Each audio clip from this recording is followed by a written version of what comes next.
Hello student, very good evening. I hope you are fine. आपके अपने YouTube channel expert classes by Manju ma'am में स्वागत एवं अभिनंदन है। स्टूडेंट, मैं आप लोगों के लिए को करिकुलर का कोर्स लाई हूं जो कि ऑल ग्रेजुएशन यानी बीए, बीएससी, बीकॉम, बीबीए के फर्स्ट ईयर के फर्स्ट सेमेस्टर में फूड न्यूट्रिशन एंड हाइजीन, जिसे हम हिंदी में आहार, पोषण एवं स्वच्छता कहते हैं, उससे आप लोगों को ऑब्जेक्टिव टाइप के क्वेश्चन स्टूडेंट पूछे जाएंगे। अभी तक आप लोगों का expert classes by Manju ma'am के द्वारा आपका यूनिट फर्स्ट कंप्लीट हो गया है और उसका एमसीक्यू सीरीज भी यूट्यूब पे सॉल्व करा दिया गया है स्टूडेंट। अभी प्रेजेंट टाइम में आप लोगों का सेकेंड यूनिट स्टार्ट है जो कि चैप्टर 6 है स्टूडेंट। इसमें हम आप लोगों को प्रोटीन का टॉपिक कंटिन्यू किए हैं स्टूडेंट, जिसमें आप लोगों को प्रोटीन क्या है, प्रोटीन की खोज किसने की थी, प्रोटीन की लघुत्तम इकाई क्या होती है, प्रोटीन में कितने आवश्यक एमिनो एसिड पाए जाते हैं, कितने अनावश्यक एमिनो एसिड पाए जाते हैं, ये सब आप लोगों का इसकी पूर्व की क्लासेस में हो गया है स्टूडेंट। अभी प्रेजेंट टाइम में आज मैं आप लोगों के लिए फंक्शन ऑफ प्रोटीन लेकर आई हूँ, जिसमें हम अभी आप डिस्कस करेंगे स्टूडेंट। तो आइए स्टूडेंट, बिना समय गंवाए हम स्टार्ट करते हैं कि प्रोटीन के कार्य क्या क्या होते हैं। ये आप लोगों का आज मोस्ट इम्पॉर्टेंट टॉपिक है स्टूडेंट, ये आपका इम्पॉर्टेंट टॉपिक है स्टूडेंट। ये एग्ज़ाम में अभी पिछले साल भी इससे क्या है क्वेश्चन आप लोगों को एग्ज़ाम में पूछा गया था कि प्रोटीन के कार्य क्या होते हैं। तो आइए स्टूडेंट देखिए, इसका प्रोटीन का जो कार्य है वो आपका 5 कार्य होते हैं, जिसमें पहला कार्य है आपका शरीर की वृद्धि एवं विकास में सहायक होता है। ठीक है, दूसरा कार्य है ऊर्जा प्रदान करना। तीसरा कार्य है इसका शरीर के विभिन्न क्रियाओं के संपादन में क्या होता है, ये सहायक होता है स्टूडेंट। शरीर के विभिन्न क्रियाओं के संपादन में सहायक होता है। चौथा है आपका स्टूडेंट दूध का निर्माण करने में। ठीक है, पांचवा क्या है आपका तंतुओं के पुनर्निर्माण एवं मरम्मत करने में, ये क्या होता है, सहायक होता है, या यूँ कह सकते हैं हम कि इसका कार्य है। दूसरा कार्य क्या है आपका ऊर्जा है, और तीसरा कार्य क्या है आपका शरीर के विभिन्न क्रियाओं के संपादन में सहायक होता है। तो हमारे बॉडी के अंदर क्या होते हैं, बहुत सारे जो है फिजिकल केमिकल रिएक्शंस होते हैं, जिसमें क्या है प्रोटीन की अहम भूमिका होती है। तो अब इसके अंतर्गत भी स्टूडेंट हम देखते हैं, तो आपके शरीर के विभिन्न क्रियाओं के संपादन में सहायक में कौन कौन से वर्क आएंगे स्टूडेंट, या किसके जरिए जो है प्रोटीन कार्य करता है। तो देखिए, पहला आपका इसमें मान लीजिए इसको हम ए मान लेते हैं, तो इसमें क्या है स्थानांतरण प्रोटीन के रूप में। ठीक है, यानी प्रोटीन का जो है क्या है स्थानांतरण का मतलब क्या हुआ कि मतलब एक स्थान से दूसरे स्थान को भेजना। स्थानांतरण का मतलब क्या होता है, एक स्थान से दूसरे स्थान को भेजना। तो देखिए, जो हमारे शरीर के अंदर प्रोटीन का स्थानांतरण किस रूप में होता है, जैसे मान लीजिए जो लाइपोप्रोटीन होता है, तो वो क्या करता है, वो वसा को मतलब एक स्थान से दूसरे स्थान पर भेजता है। फिर उसी तरह से जैसे हीमोग्लोबिन है, तो हीमोग्लोबिन क्या करता है, रक्त में क्या होता है हीमोग्लोबिन पाया जाता है, तो हीमोग्लोबिन से ही क्या होता है ऑक्सीजन और CO2 का क्या होता है आदान प्रदान होता है। यानी ब्लड के जरिए ही क्या होता है, जो ऑक्सीजन होता है वो हमारे शरीर में सारे कोशिकाओं के पास पहुंचता है, और वहाँ से क्या होता है, वहाँ से ब्लड ही क्या करता है स्टूडेंट, आपके CO2 यानी कार्बन डाइऑक्साइड को क्या करता है लाकर लंग्स के पास लाता है, और फिर वहाँ से क्या होता है कार्बन डाइऑक्साइड नोज के जरिए क्या होता है बाहर निकलता है।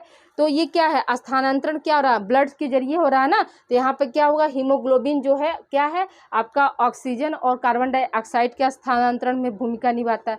फिर आपका है स्टूडेंट दूसरा वर्ग क्या है विटामिन के निर्माण में। ठीक है, बी ऑप्शन क्या हो जाएगा, विटामिन के निर्माण में। तो यहाँ पर क्या है, तो ये कौन से विटामिन के निर्माण में जो है आपका सहायक होता है। तो देखिए स्टूडेंट, जैसे है कि नियासिन का जो निर्माण होता है उसमें क्या होता है ट्रिप्टोफैन। ट्रिप्टोफैन क्या होता है स्टूडेंट, ये आपका क्या है आवश्यक एमिनो एसिड है, जो कि आपका नियासिन के निर्माण में क्या करता है अहम भूमिका निभाता है। ठीक है, विटामिन के निर्माण में क्या हो जाएगा आपका नियासिन के निर्माण में क्या होता है ट्रिप्टोफैन जो है, एक ट्रिप्टोफैन क्या है, यह आवश्यक एमिनो एसिड है जो कि आपका नियासिन के निर्माण में क्या करता है अहम भूमिका निभाता है स्टूडेंट। आई होप यहाँ तक ये क्लियर हो गया होगा स्टूडेंट।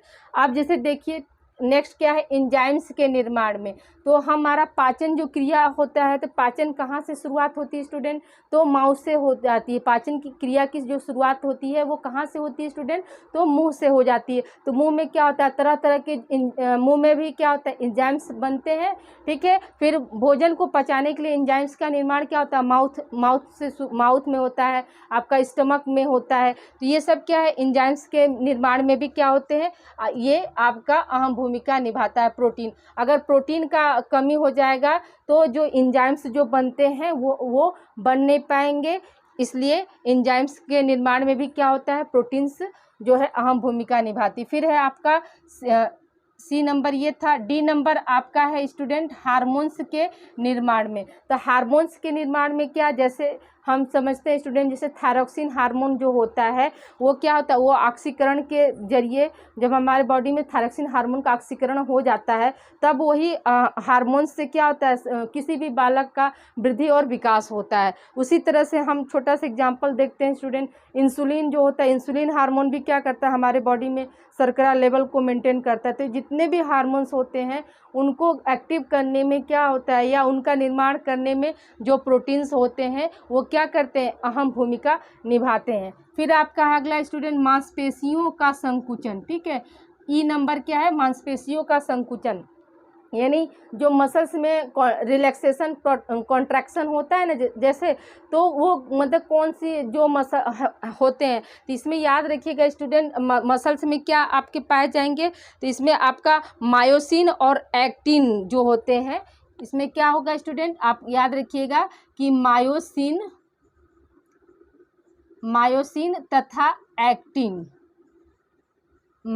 तथा एक्टिन जो होते हैं ये क्या करते हैं, ये मसल्स को रिलैक्स और कॉन्ट्रैक्ट करने में सहायता करते हैं। और इनका निर्माण किसके जरिए होता है, तो मायोसिन और एक्टिन का जो निर्माण होता है स्टूडेंट, तो वो प्रोटीन के जरिए होता है। फिर है आपका एफ नंबर आप मान लीजिए स्टूडेंट क्या है, एंटीबॉडीज़ का निर्माण करना, ठीक है। तो जो प्रोटीन होता है हमारे बॉडी में एंटीबॉडीज़ का भी निर्माण करता है, हमारी रोग प्रतिरोधक क्षमता को बनाए रखने के लिए, ताकि जो भी बाहरी बैक्टीरिया और वायरस का जो आक्रमण हो उससे हमारा शरीर लड़ सके। तो एंटीबॉडीज़ के निर्माण में भी क्या होता है, आपका प्रोटीन जो होता है वो सहायक होता है। फिर है अगला स्टूडेंट आपका जल संतुलन को नियमित रखना। तो हमारे बॉडी में हम सभी जानते हैं स्टूडेंट कि अगर प्रोटीन का अभाव हो जाएगा तो बॉडी में क्या हो जाएगा, जल का जो स्तर होता है वो बढ़ जाता है। तो जल के संतुलन को भी ये क्या करता है, नियमित करता है स्टूडेंट। जैसे आप समझिए स्टूडेंट कि इसमें क्या होता है, जैसे रक्त के प्लाज्मा में कोलाइडल के रूप में क्या होता है, प्रोटीन जो होता है उपस्थित होता है। और कोलाइडल के रूप में होने के कारण क्या होता है, ये छन नहीं पाता है। इसकी वजह से क्या होता है, ये जल को बैलेंस करने में ये सहायक होता है स्टूडेंट। फिर है आपका स्टूडेंट रक्त का थक्का जमना, ठीक है। रक्त का थक्का जमने में भी क्या होता है, प्रोटीन जो है आपकी हेल्प करता है स्टूडेंट। जैसे इसका कैसे हम जानेंगे स्टूडेंट, तो याद रखिएगा कि फाइब्रोजेन प्रोटीन होता है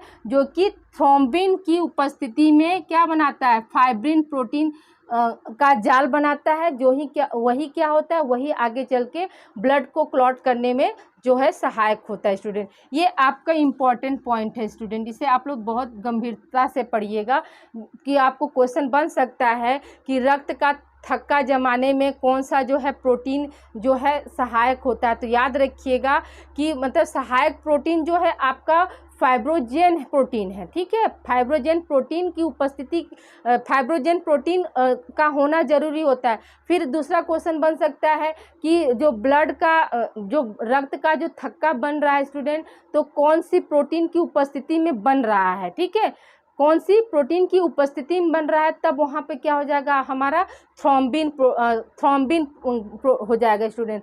और कब जो है रक्त जो है मतलब थक्का के रूप में बनता है किस प्रोटीन में, तो फाइब्रिन प्रोटीन का जो जाल बनता है वहीं पर क्या होता है, उसी पर हमारा क्या है प्रोटीन रक्त का थक्का बनता है स्टूडेंट। ठीक है, अगला फिर क्या है, सामान्य दृष्टि में सहायक। ठीक है, सामान्य दृष्टि में सहायक, तो हम सभी जानते हैं कि विटामिन ए जो होता है हमारे क्या है दृष्टि के लिए सहायक होता है। ये किससे संबंधित होता है, रेटिना से संबंधित होता है। तो ये सब क्या है आपके फंक्शंस हैं स्टूडेंट। आई होप यहाँ तक आप लोग को सारे पॉइंट्स जो है समझ में आ गए होंगे स्टूडेंट। तो याद रखिएगा कि आपको क्वेश्चन ऐसे पूछ सकता है कि निम्न में से प्रोटीन के कार्य हैं। ठीक है, आपके ऑप्शन में दे देगा कि तंतुओं की पुनर्निर्माण एवं मरम्मत करना, बी ऑप्शन दे दिया दूध का निर्माण करना, सी ऑप्शन दे देगा शारीरिक वृद्धि एवं विकास में सहायक, और डी ऑप्शन आपको दे देगा उपरोक्त सभी। तो हम क्या बताएंगे स्टूडेंट, उपरोक्त सभी। ठीक है, तो ऊर्जा कैसे प्रदान करता है स्टूडेंट, हमने आपको बताया था क्लास में जब प्रोटीन स्टार्ट किए पूर्व क्लास में ये आपको एक्सप्लेन किए थे कि स्टूडेंट आपका जो है ऊर्जा प्रदान करना जो है प्रोटीन का क्या होता है, सेकेंडरी कार्य है। प्रोटीन का सेकेंडरी कार्य क्या होता है, ऊर्जा प्रदान करना। तो फर्स्ट काम क्या होता है, तो फर्स्ट काम क्या है, ये शरीर को की वृद्धि और विकास में सहायक होता है, फर्स्ट प्रायोरिटी ये है। और क्या करता है, हमारे जो शरीर में जो टूट फूट जो होती तंतुओं की टिश्यू की जो टूट फूट होती है उसकी मरम्मत में भी क्या होता है, प्रोटीन सहायक होता है। इसीलिए प्रोटीन को हम क्या बोलते हैं स्टूडेंट, बॉडी बिल्डिंग बोलते हैं, बॉडी बिल्डिंग ब्लॉक्स बोला जाता है प्रोटीन को।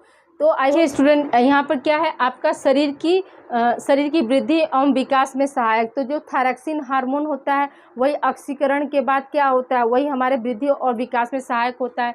ऊर्जा प्रदान करने का मतलब यहाँ पे क्या है स्टूडेंट, कि जब हमारे बॉडी में वसा और आपका कार्बोहाइड्रेट की अनुपस्थिति हो जाती है तब वहाँ पे क्या होता है, तब हमें हमारे बॉडी को जो एनर्जी मिलती है वो किसके ज़रिए मिलती है, प्रोटीन के ज़रिए मिलती है स्टूडेंट। ठीक है, यानी जब हमारे शरीर में वसा और कार्बोहाइड्रेट की अनुपस्थिति हो जाए तब हमें एनर्जी कहाँ से मिलती है स्टूडेंट, तो याद रखिएगा कि तब हमें एनर्जी जो है आपका प्रोटीन से मिलती है। तो 1 ग्राम प्रोटीन से कितना एनर्जी मिलता है स्टूडेंट, तो याद रखिएगा कि 1 ग्राम प्रोटीन से कितना एनर्जी हमें मिलेगा, 4 कैलोरी मिलता है स्टूडेंट। कितना मिलता है, 4 कैलोरी हमें एनर्जी मिलता है स्टूडेंट। कितने, 1 ग्राम से हमें कितना, 1 ग्राम प्रोटीन से, ठीक है यहाँ पे लिख लीजिएगा, 1 ग्राम प्रोटीन से हमें कितने कैलोरी ऊर्जा मिलती है, तो 4 ग्राम ऊर्जा मिलती है। प्रोटीन का सेकेंडरी कार्य जो होता है ऊर्जा प्रदान करना होता है।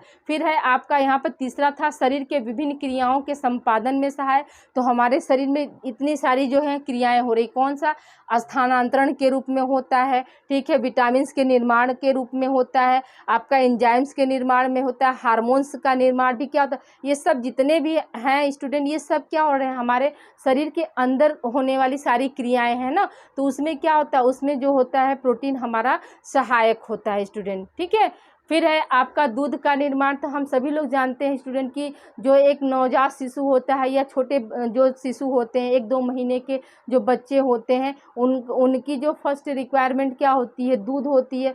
तो उस दूध को भी बनाने में किसका अहम भूमिका होता है स्टूडेंट, तो याद रखिएगा कि प्रोटीन की जो होती है वो अहम भूमिका होती है। फिर है आपका तंतुओं के पुनर्निर्माण का मतलब स्टूडेंट की मतलब फिर से बनना और मरम्मत करना। तो जो प्रोटीन होता है वो क्या करता है स्टूडेंट, जो भी हमारे बॉडी के अंदर हमेशा क्या होता है, टिश्यू के जो टूट फूट होती रहती है उसकी मरम्मत कौन करता है स्टूडेंट, तो प्रोटीन करता है स्टूडेंट। ठीक है, आई होप यहाँ तक आप लोग को क्लियर हो गया होगा सारा पॉइंट्स स्टूडेंट। तो इसे आप लोग राइट डाउन कर लीजिए और इसे अधिक से अधिक बच्चों को आप लोग शेयर करिए। बहुत से बच्चे क्या है को करिकुलर कोर्स के बारे में नहीं जानते हैं, उनको लास्ट मोमेंट पर पता चलता है कि नहीं उनके सिलेबस में को करिकुलर भी पढ़ना है स्टूडेंट। ठीक है, आई होप यहाँ तक आप लोग को समझ में आ गया। इसे आप लोग राइट डाउन कर लीजिए और अपना ख्याल रखिएगा स्टूडेंट। आज के लिए इतना ही, और नेक्स्ट क्लास में हम आपसे मिलते हैं। आपके प्रोटीन्स की कमी से कौन कौन सी बीमारियां होती हैं ये हम अगले क्लास में कंटिन्यू करेंगे, और उसका MCQ कुछ आप लोग को नेक्स्ट क्लास में भी हम दे देंगे स्टूडेंट। ओके स्टूडेंट, आप लोग इसे अच्छे से राइट डाउन करिए और अच्छे से पढ़िए स्टूडेंट। ये सारे जो है ये टॉपिक जो है आपका एग्ज़ाम ओरिएंटेड है student. Okay student, thank you for watching. Please like and subscribe my channel Expert Classes by Manju Ma'am.